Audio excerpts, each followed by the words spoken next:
Bismillahirrahmanirrahim. Assalamualaikum warahmatullahi wabarakatuh. Sebelumnya perkenalkan, nama saya Aji Tribowo dengan nomor NIM 1203030011 dari kelas HTN 4A Prodi Hukum Tata Negara, Fakultas Syariah dan Hukum.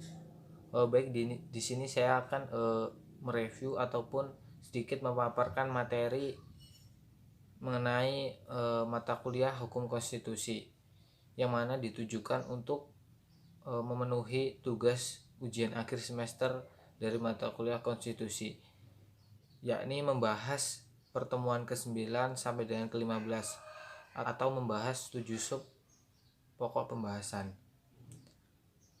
Baik, langsung saja ke pembahasan yang pertama, yakni mengenai faktor daya ikat konstitusi. Faktor daya ikat konstitusi ini terbagi menjadi 3 hal. Yang pertama, hukum.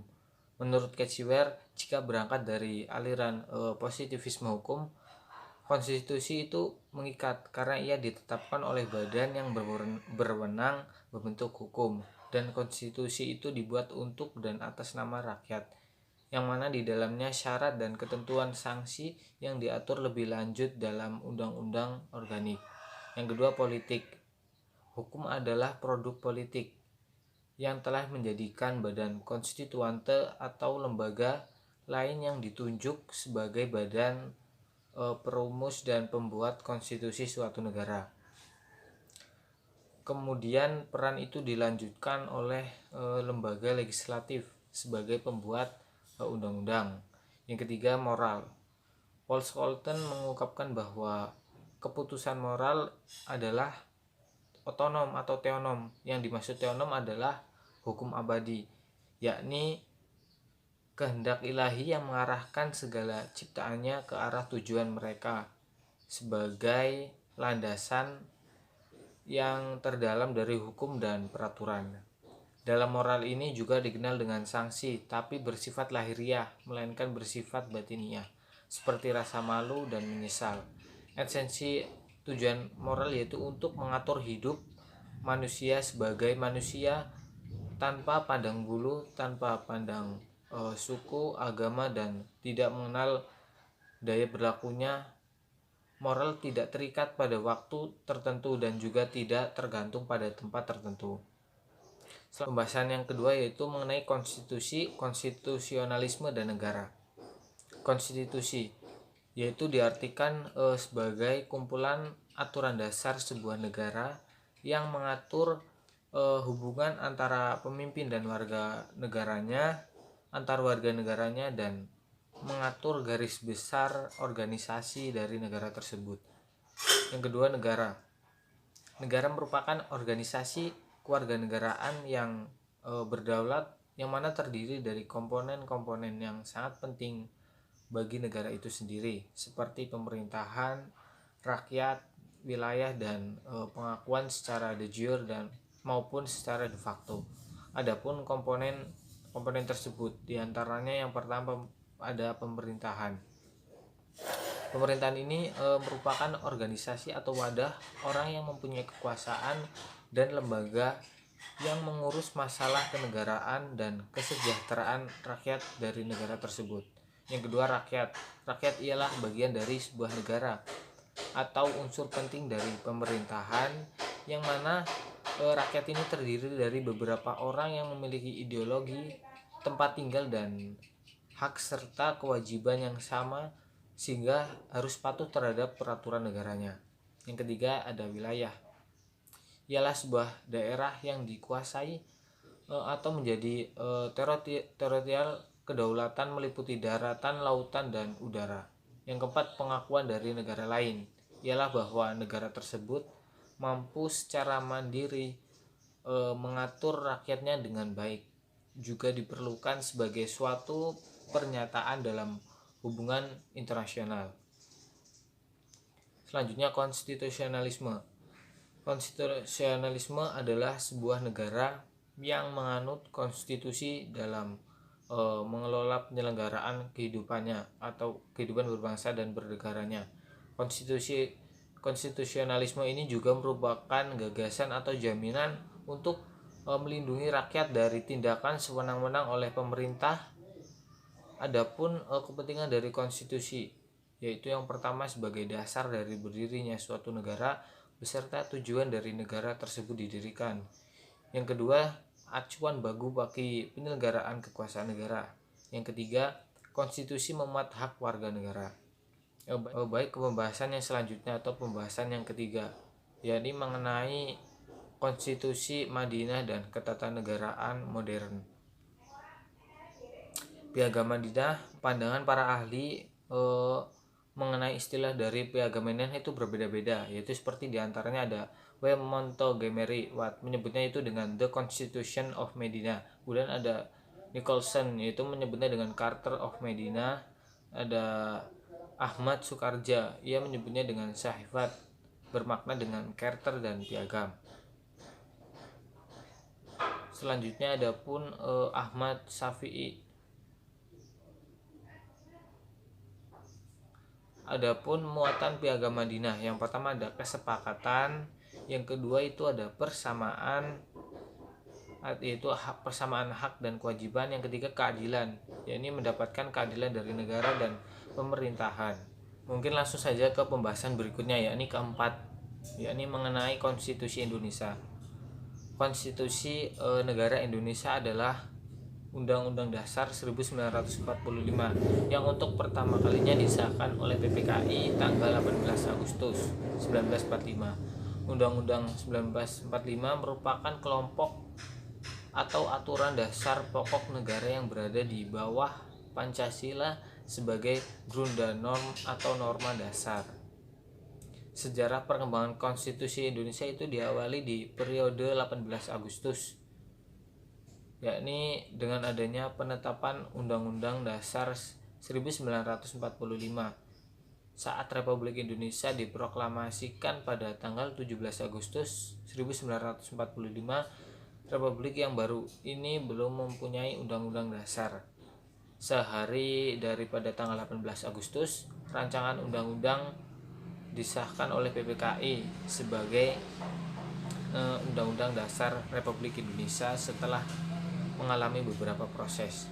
Berikutnya periode 27 Desember 1949 sampai dengan 11 Agustus 1950, yakni penetapan Konstitusi Republik Indonesia Serikat. Perjalanan negara baru Republik Indonesia ternyata tidak luput dari rongrongan pihak Belanda yang menginginkan untuk kembali berkuasa di Indonesia. Akibatnya Belanda mencoba untuk mendirikan negara-negara seperti negara Sumatera Timur, negara Indonesia Timur, negara Jawa Timur, dan lain sebagainya. Selanjutnya periode 17 Agustus 1950 sampai dengan 5 Juli 1959, yakni adanya penetapan Undang-Undang Dasar sementara di tahun 1950.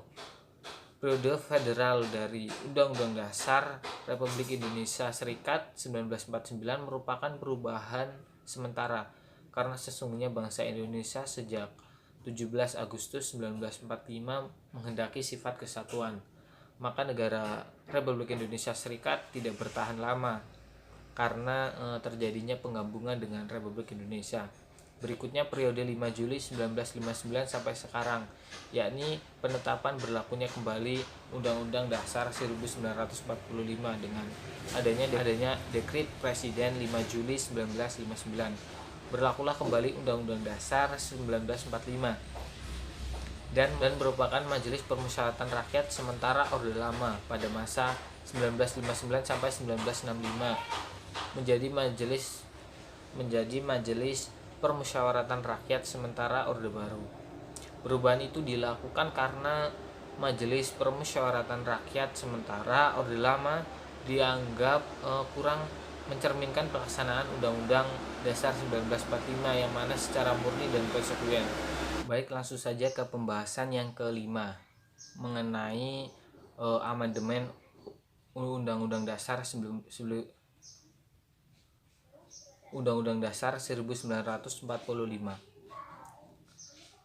Pengertian daripada amandemen menurut Kamus Besar Bahasa Indonesia diartikan bahwa amandemen adalah usul perubahan undang-undang yang dibicarakan dalam Dewan Perwakilan Rakyat. Adapun pengertian lain dari amandemen, yakni merupakan penambahan pada bagian yang sudah ada. Adapun tujuan dari perubahan amandemen ini untuk memperbaiki dan menyempurnakan aturan dalam dokumen resmi. Perubahan amandemen diharapkan melindungi hak asasi manusia. Selain itu, tujuan nasional dan kesejahteraan masyarakat. Hasil amandemen UUD 1945 yang pertama, yaitu perubahan pertama ditetapkan pada tanggal 19 Oktober 1999 dalam sidang umum MPR yang berlangsung pada 14 sampai 21 Oktober 1999. Sebanyak 9 pasal berhasil diamandemen pada sidang ini. Adapun amandemen yang kedua dilakukan pada tanggal 18 Agustus tahun 2000 dalam sidang tahunan MPR pada tanggal 7 sampai 18 Agustus tahun 2000. Tercatat ada 5 bab dan 25 pasal yang diubah. Yang mana dalam perubahan kedua ini ketentuan hak asasi manusia memiliki bab tersendiri, yakni bab 10A. Bab yang menjelaskan tentang hak asasi manusia ini terdiri dari pasal 28A sampai dengan pasal 29J. Kemudian perubahan selanjutnya, perubahan yang ketiga amandemen Undang-Undang 1945 yang ketiga ditetapkan pada 9 November 2001 dalam sidang tahunan MPR yang diselenggarakan pada tanggal 1 sampai 9 November 2001. Dalam sidang ini sebanyak 23 pasal berasal di amandemen. Salah satu poin penting amandemen ketiga ini adalah melakukan perubahan terhadap kekuasaan kehakiman. Perubahan keempat amandemen atau yang terakhir ditetapkan pada 10 Agustus 2002 dalam sidang tahunan MPR 1 sampai 11 Agustus 2002. Sebanyak 13 pasal berhasil di amandemen serta 3 pasal aturan peralihan dan 2 pasal aturan tambahan. Baik, langsung saja ke pembahasan yang ke-6, yakni mengenai pengujian konstitusional. Pengujian konstitusional adalah bentuk peninjauan ulang terhadap konstitusi terhadap suatu negara, namun seiring berjalannya waktu dirasa perlu ditinjau ulang sehingga ada prosedur yang diatur seperti berikut ini seperti judicial review, pengujian konstitusional atau yang disebut judicial review atau pengujian konstitusional adalah kewenangan yang diberikan kepada institusi peradilan untuk melakukan pengujian apakah sebuah peraturan perundang-undangan bertentangan dengan ketentuan perundang-undangan yang lebih tinggi. Adapun tujuannya, yakni yang pertama untuk menjamin berfungsinya sistem demokrasi dalam hubungan perimbangan peran atau interplay antara cabang kekuasaan legislatif, eksekutif dan lembaga peradilan atau yudikatif. Dengan kata lain, constitutional review dimaksudkan untuk mencegah terjadinya penyalahgunaan kekuasaan oleh satu cabang kekuasaan sedemikian rupa hingga cabang kekuasaan lainnya. Yang kedua, untuk melindungi setiap individu warga negara dari penyalahgunaan kekuasaan oleh lembaga negara yang merugikan hak-hak fundamental mereka yang dijamin dalam konstitusi. Yang kedua, pengujian undang-undang di Indonesia. Yang pertama itu pengujian undang-undang terhadap UUD yang kewenangan pengujiannya diletakkan kepada Mahkamah Konstitusi berdasarkan pasal 24C ayat 1 dan yang kedua yaitu pengujian peraturan perundang-undangan di bawah UU terhadap UU yang kewenangan pengujiannya diberikan kepada Mahkamah Agung berdasarkan pasal 24A ayat 1. Dan selanjutnya pembahasan yang terakhir atau sub pembahasan yang ketujuh, yakni mengenai pembahasan terkait hak asasi manusia. Pengertian hak asasi manusia secara etimologi. Hak asasi manusia dalam bahasa Inggris disebut dengan human right, dan dalam bahasa Arab disebut hukuk al-insan atau dibaca hukukul al-insan. Right dalam bahasa Inggris berarti hak, kebenaran, dan dalam bahasa Arab hak berarti lawan daripada kebatilan, keadilan, bagian, nasib. Sedangkan secara terminologi, hak asasi manusia ialah wewenang manusia yang mana bersifat dasar sebagai manusia untuk mengerjakan, meninggalkan, memiliki, mempergunakan, ataupun menuntut sesuatu baik yang bersifat materi maupun non-materi. Hak asasi manusia menurut John Locke terdiri dari 3 hak. Yang pertama ada hak hidup, yang kedua hak kemerdekaan, dan yang ketiga yaitu hak milik.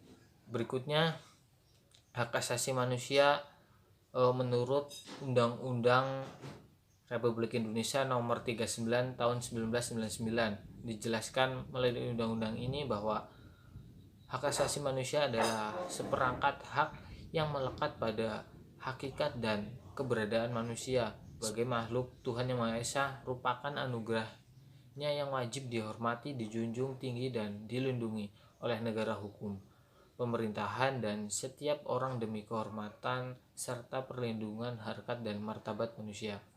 Berikutnya hak asasi manusia menurut The Universal Declaration of Rights. Hak asasi manusia pada dasarnya berkaitan dengan beberapa hal, yaitu yang pertama yang menyangkut hak-hak politis, yang kedua yang menyangkut hak-hak atas martabat dan integritas manusia, dan yang ketiga yang menyangkut hak-hak sosial, ekonomi, dan budaya. Mungkin itu saja yang dapat saya sampaikan. Bila mana banyak kurang dan lebihnya saya mohon maaf. Assalamualaikum warahmatullahi wabarakatuh.